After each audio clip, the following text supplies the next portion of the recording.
تو رمضان المبارک یہ نیکیوں کا سیزن ہے۔ فرمایا کہ یہ وہ عظمت اور برکت والا مہینہ ہے، جیسے ہی شروع ہوتا ہے اللہ جنت کے دروازوں کو کھول دیتا ہے، رحمت کے دروازے کھول دیے جاتے ہیں، گناہگاروں کو بخش دیا جاتا ہے، مانگنے والوں کو عطا کر دیا جاتا ہے، اور رمضان میں ہر بندے کے اوپر برستی اور نازل ہوتی ہیں۔ یہ نیکیوں کے سیزن کا مہینہ ہے۔ تو جس طرح تاجر حضرات اپنے سیزن میں ملاقاتیں چھوڑ دیتا ہے، تو فرمایا کہ رمضان المبارک میں فضول گفتگو کو چھوڑ دو۔ ہماری عادت بنی ہوئی ہے فضول گفتگو کرنا، جب بھی جہاں بھی 3-4 یار بیٹھے ہو، کسی کی جو ہے وہ بدگوئی کرنا، غیبت کرنا، کسی کو برا بھلا کہنا، پتہ نہیں کیا کیا کہہ دیتے ہیں۔ تو فرمایا کہ رمضان المبارک میں ایسی فضول گفتگو سے پرہیز کرے، جب بھی تمہیں موقع ملے تو اللہ کا ذکر کرو، قرآن پاک کی تلاوت کرو۔ حضرت امام اعظم ابو حنیفہ رحمت اللہ تعالی علیہ جو ہمارے امام ہیں، جن کی وجہ سے ہمیں حنفی کہا جاتا ہے، جن کی فقہ کے اوپر ہم عمل کرتے ہیں، آپ کی عبادت کا عالم یہ تھا کہ آپ رمضان المبارک میں 63 مرتبہ قرآن پاک کی تلاوت مکمل۔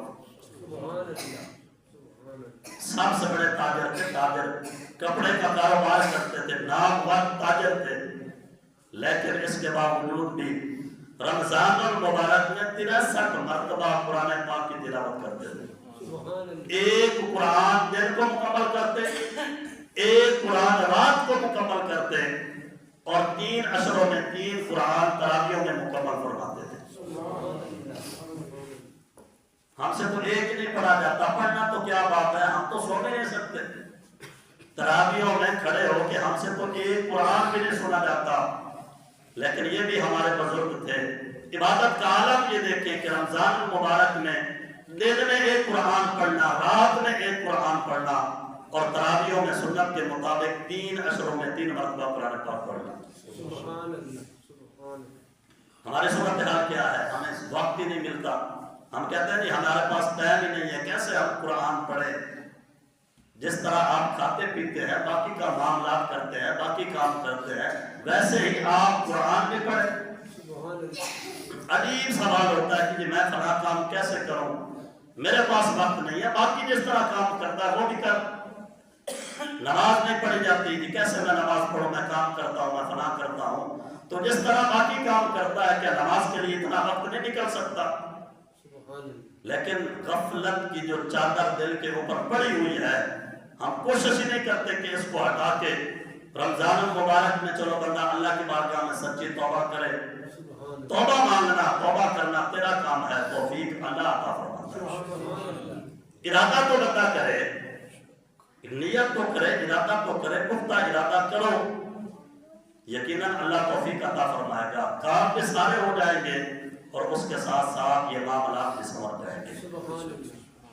تو حضرت امام اعظم ابو حنیفہ آپ کا یہ معمول تھا، اور قرآن کا ادب بندے کو بہت اعلیٰ مقام عطا فرماتا ہے، اعلیٰ سے اعلیٰ مقام ادب عطا فرماتا ہے۔ حضرت سلطان محمود غزنوی رحمۃ اللہ علیہ، آپ کے بارے میں یہ روایت موجود ہے کہ جب آپ کا وصال ہوا، آپ کے اور بھی بڑے کام ہیں، بتوں کو توڑا، اسلام کی بڑی خدمت کی، دین اسلام کی بڑی بڑی خدمت کی ہیں۔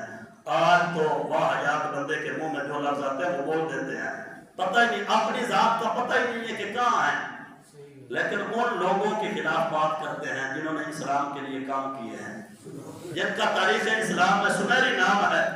تو حضرت سلطان محمود غزنوی رحمت اللہ علیہ، آپ کے بارے میں ہے کہ جب آپ کا وصال ہوا تو کسی نے دیکھا آپ کو کہ آپ جنت میں ہیں، اور پوچھا حضرت کس وجہ سے آپ کو جنت ملی؟ آپ نے مطلب یہ اور بھی بڑے بڑے کام کیے تھے، جنت کس وجہ سے ملی؟ فرمایا کہ اور بھی دین اسلام کے لیے میں نے جو کام کیے ہیں اللہ نے وہ بھی قبول فرمائے ہیں، اجر بھی عطا فرمایا ہے، لیکن جنت قرآن کے ادب کی وجہ سے ملی۔ کہا کہ ایک دن ایسا ہوا کہ میں ایک کمرے میں سویا اور اس کمرے میں قرآن پڑھا تھا، اس کمرے میں قرآن پڑھا تھا،